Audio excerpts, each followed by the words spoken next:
France is responsible for funding terrorism and insecurity in the Sahel. This was the message Niger passed through its foreign minister to the hundreds of world leaders gathered at the just concluded United Nations Assembly.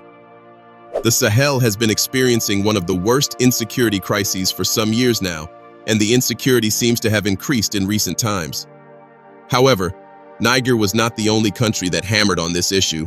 The other members of the AES Confederation have also said the same thing.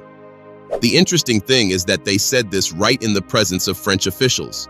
The question is, what is the response of the United Nations Security Council, and how has France reacted to this? Let's find out. The United Nations General Assembly is the policy arm of the United Nations, and each year since it was established, the UNGA has organized a session which usually holds every September. In each session, policy reports are given, but leaders are also given the opportunity to share their thoughts, policies, and ideas regarding several issues. The just concluded UNGA was the 79th session, and it was there the Foreign Minister of Niger addressed world leaders regarding the insecurity in the Sahel.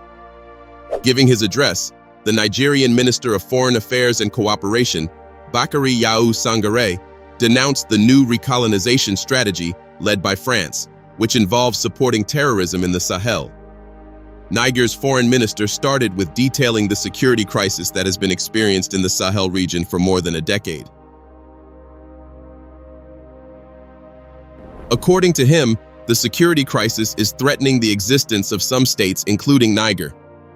Then, right in the face of Western leaders, he added that the reason for the prolonged security crisis in the region is because of the support given by some Western powers as a form of control over the affairs of the Sahel.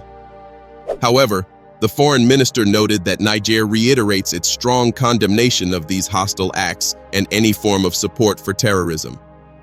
This is the place to denounce the new strategy of recolonization assumed by France, which informs, trains, finances, and arms terrorist groups in the Sahel, he said.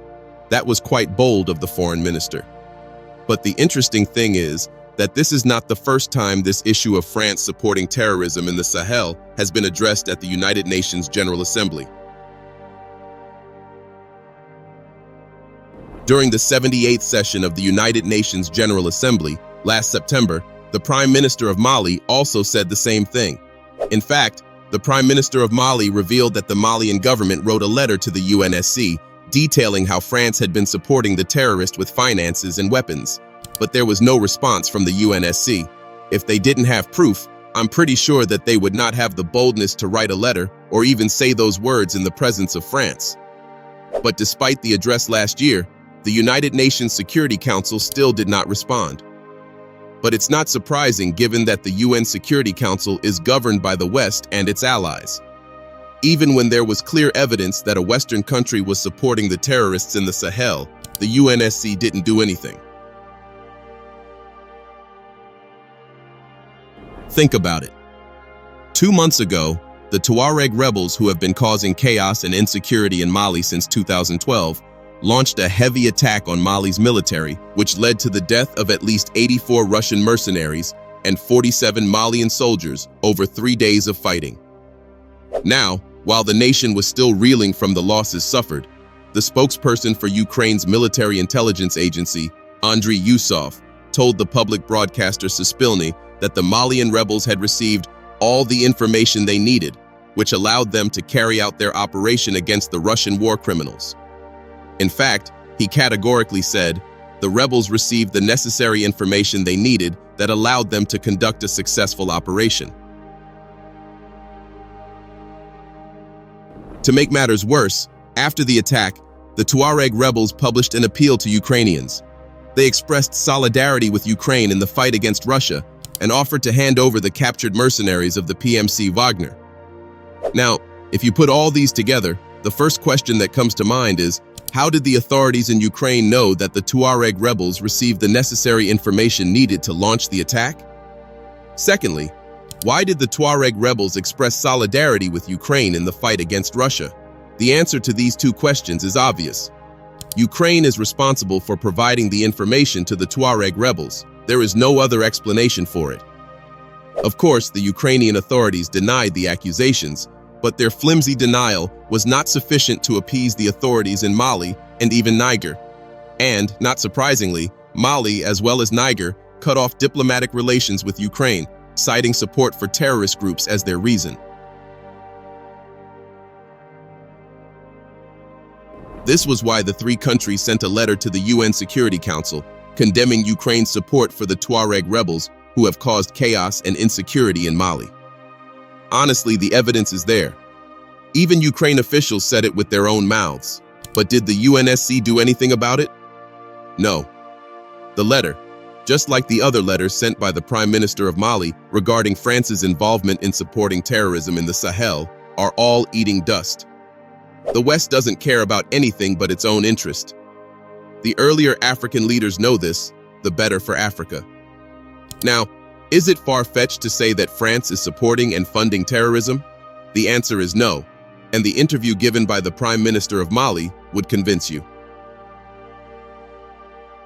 The Malian Prime Minister gave this exclusive interview last year to a media agency, and he spoke about a wide range of issues ranging from the security and political situation in Mali, factors that led to the 2020 coup, to bilateral relations with several international actors, including Turkey. However, our concern is on the first part of his interview. Speaking on the insecurity, the Prime Minister stated that Mali had a lot of security forces beginning with the Malian Armed Forces, French Operation Barkhane, United Nations Operation MINUSMA, European operations like the EUTM and EUCAP, the G5 Sahel, and the European Takuba military forces. But despite this avalanche of security forces, the security situation kept deteriorating. Honestly, let's take a pause and think about it. Mali had about 9 different security forces running at the same time to deal with Islamist jihadists and the Tuareg rebels, and they all with their combined might couldn't fix the problem for 10 good years. Does that make sense? Don't forget that all these security forces had sophisticated weaponry and intelligence which they could have used to solve the problem, but they couldn't.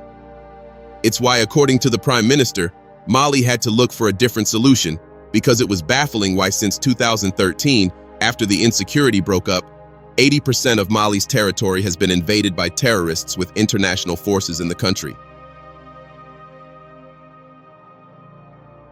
It was at this point during the interview that the Prime Minister of Mali made a shocking statement, a statement that challenged what we have always thought.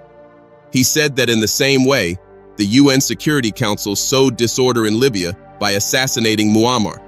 It's the same way France sowed chaos in Mali. In his own words, the Prime Minister said that, "So you create chaos, you arm people, you tell them to go and divide Mali." The separatists clearly said that it was France that was behind the separatist movements of 2011 from Libya. The leaders of the movement said France had instigated them to invade northern Mali and divide it and create an independent state. We are not the ones saying that. It is the leaders of this movement who say so and are supported by French politicians. Imagine this. Isn't it astonishing to think that France was responsible for creating the Tuareg rebels? Of course, when France heard these accusations, they denied such, but that's expected. It may seem wild to accuse France of instigating the Tuareg rebels, but in Mali, it is well known that France has openly supported the national movement for liberation of the Azawad for a long time. The MNLA's fight for freedom has been profusely covered by French media throughout Mali's conflict, with French journalists romanticizing the MNLA rebels as the men in blue in their poetic reports. France's positive attitudes towards the rebels had geopolitical reasons, as Paris saw the MNLA as a group that could protect France's economic interests in the region from rebel fighters and any future attempts by the central government to take full control over the nation's natural resources. In 2014, encouraged by France, the MNLA, along with other Tuareg separatist groups and Arab nationalists, formed the Coordination of Movements of Azawad, CMA, and 1 year later, it signed a peace deal with the Malian government. The agreement handed greater autonomy to the sparsely populated northern region of Mali. The international media may have focused on the role Algeria played in the signing of the deal, but for attentive Mali watchers, it was clear that its real architect was none other than the country's former colonial master, France. At the time, many analysts, both in Africa and France, argued that the peace deal would mark the end of the Malian state as we know it. And 4 years on, it is clear that the peace deal did indeed pave the way for the disintegration of Mali. The devolved region of Kidal, officially under the control of CMA, but in practice dominated by the French military, has become an epicenter of lawlessness and violence completely beyond the reach of the Malian state. Is it any wonder that immediately after French forces and MINUSMA peacekeepers left Mali and Mali took over Kidal, the Tuareg rebels declared that the peace deal had been broken and fighting started between Mali and the armed rebels? France is clearly behind it all.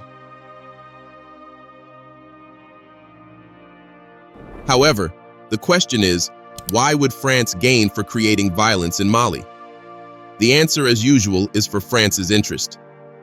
Interestingly, France would say that it's in their interest for peace to be in Mali, but that's not true. What better way to exploit Mali's gold and uranium minerals than to deploy its soldiers to the country? And the only way to deploy its soldiers would be if there was insecurity. Imagine if Mali has been peaceful, with no violence and no Tuareg rebels.